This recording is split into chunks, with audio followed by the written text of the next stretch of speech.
Good morning. It's Sunday, March 7th. Andy Card, the former chief of staff for President George W. Bush, is our guest. Let's go on the record.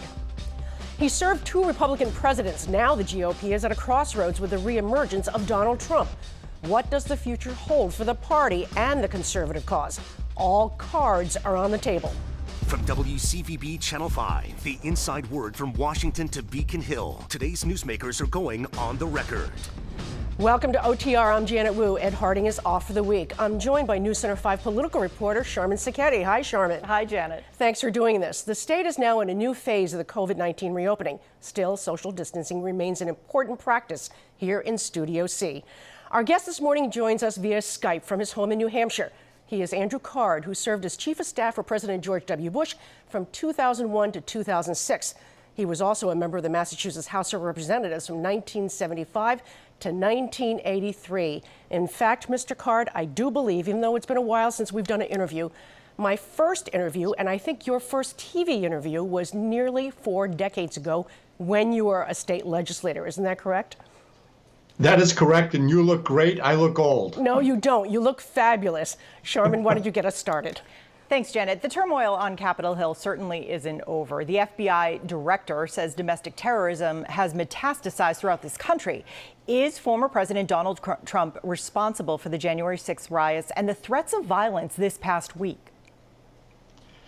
You know, I happen to believe that Donald Trump did help instigate and motivate those who attacked the Capitol on January 6th. And I had tears in my eyes as I watched what was happening there, because I believe in the institutions of our government. Our democracy is critical to the rest of the world's ability to recognize the role of a democracy. And that means we have to respect our institutions. And I do think that that insurrection was motivated in part by the language used by Donald Trump and the disrespect that he showed our institutions of government.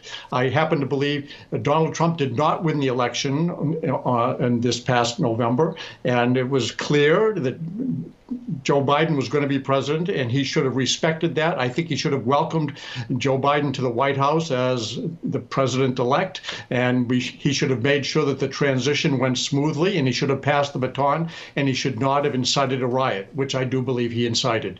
So I hope that the investigations will be serious and legitimate, and I hope that there will be I'm going to say, a recognition that we've all got to work as citizens of this country, right or left, tall or short, or anything in between. We've got to work to polish our democracy and bring back the respect that you have to have in the institutions in order for the democracy to live up to expectations that we all have.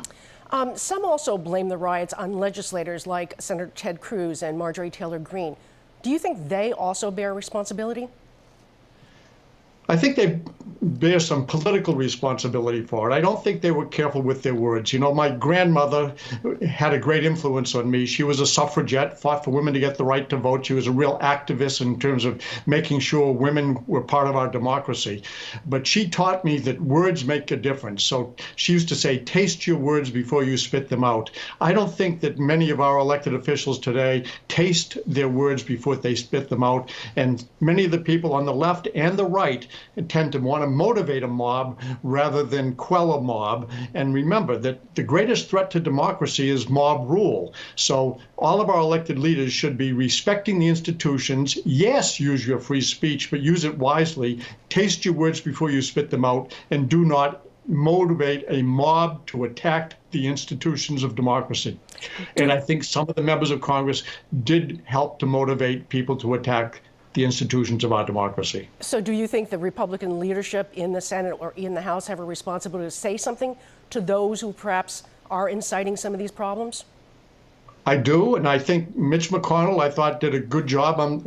He did a real good job of kind of walking a tightrope and calling out the president's action after the House and the Senate took their impeachment roles, and he was not convicted of impeachment. I thought I probably would have voted the way Mitt Romney voted and others, but at any rate, I do think that our leadership in Congress, Republicans and Democrats, both should be careful to make sure that they're polishing democracy, not tarnishing it. And yes, they should be held accountable, but I think they should be held accountable in the political arena, not necessarily in the judicial arena. Although I do understand that the FBI is taking a look to see if any members of Congress might have colluded with some of the insurrectionists on January 6th. And I think that's an entirely appropriate thing for the FBI to do. The former president spoke at CPAC last week, but as a conservative yourself, do you see him as the leader of the conservative movement in your party? Well, I never saw Donald Trump as a conservative. I thought he's a populist who kind of hijacked the Republican Party. He's personality driven.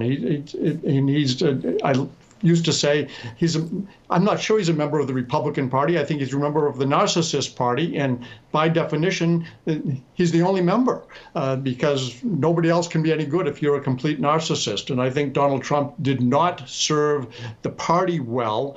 I agree with some of the policies he put in place, and I respect some of the people he appointed. In fact, I am close to some of the people that he appointed, but I don't think that he understood the really responsibility that he had as the leader of the free world and leading our great country. And I think that he was much more focused on what he was doing rather than what the country needed to have done. And, he didn't have the benefit of serving in local government. I served in Holbrook. I was a member of the planning board in Holbrook, and elected to the planning board in Holbrook. I was a member of the town meeting, a member of the permanent school building committee, ran for state representative, served as a state representative. Donald Trump never participated in our democracy with responsibility until he became president. And I think that sometimes compromised his ability to understand what it means to have more empathy and understanding of everybody that you represent. And when you're the president, you don't represent conservatives or liberals or Republicans or Democrats. You represent all of the people. And you may come with a particular bias, but you want to be careful not to lurch as you exercise your bias. Lead and invite people to be part of the solution. And I think Donald Trump really tarnished the way our democracy is working. And that's why I call for people to get together and motivate change. Speaking of elections, there's a movement across the country, especially in states controlled by Republicans, to tighten voter registration laws. Democrats are furious, saying this is nothing more than disenfranchising lower-income voters and communities of color. What's your take on this? Well, the right to vote is critically important in a democracy. I do think we should have good rules, but I also respect that our founding fathers really did give the responsibility for conducting elections to state governments. So it's the state legislatures that write the rules for participating in the electoral process. I don't think that it would be good to move the voting age to age 16, because I do want our voters to have the ability to practice a little bit more logic than the 16-year-old might practice all the time. So remember that voting is a responsibility, and people should understand what the responsibility it is, and that's what I like to do. But I do think that we should make sure that there's good access to the ballot, but there's also good integrity with the ballot. And that's why I favor the states meeting their responsibilities. I was a state legislator in Massachusetts. The Massachusetts legislature should set the rules for what the elections would be like in Massachusetts. I think that's appropriate. Yes, there are overarching rights and responsibilities that the federal government has, but I don't want them to overreach and subvert the right of the states to exercise their responsibility to conduct elections. I happen to think the way Massachusetts has conducted its elections earns praise and doesn't invite a lot of criticism. So I give credit to the Secretary of State and to the state legislature for doing that. And I live in New Hampshire now. They take great pride in how they run their elections. And so I want the security of the elections to be one that we all can respect, and that will give us more confidence that the will of the voters is actually implemented in our democracy. We're a republic, and I support that. But I'm not sure that it's right for Congress to do the overreaching that they're tending to do right now in that bill that passed the House and will be considered in the Senate. And we'll see what happens. The process of making laws should be challenged, and I hope that the Senate will clean it up and maybe give us something that will be more responsible than what the House did. Republicans managed to make some adjustments to President Biden's relief package, but they're certainly not happy with this price tag, $1.9 trillion. Polls, however, show this is widely popular, 70% or so approve. In light of the cry for help from so many sectors of the economy, is this a mistake for our country in the long term?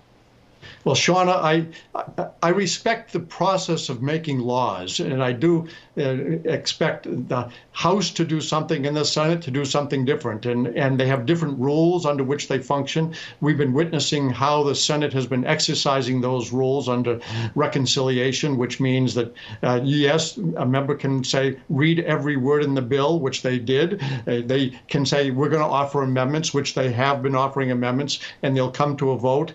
I do hope that they actually pass something and get something done. The public has a right to expect that they will address this pandemic in a responsible way. I do think we have to be careful about just throwing money, and the bill that came out of the House did have a lot of, I'm going to say, pork to it that wasn't pandemic related. So I think the Senate and the Republicans in the Senate and some of the Democrats have said, let's not overreach, but let's do the right thing.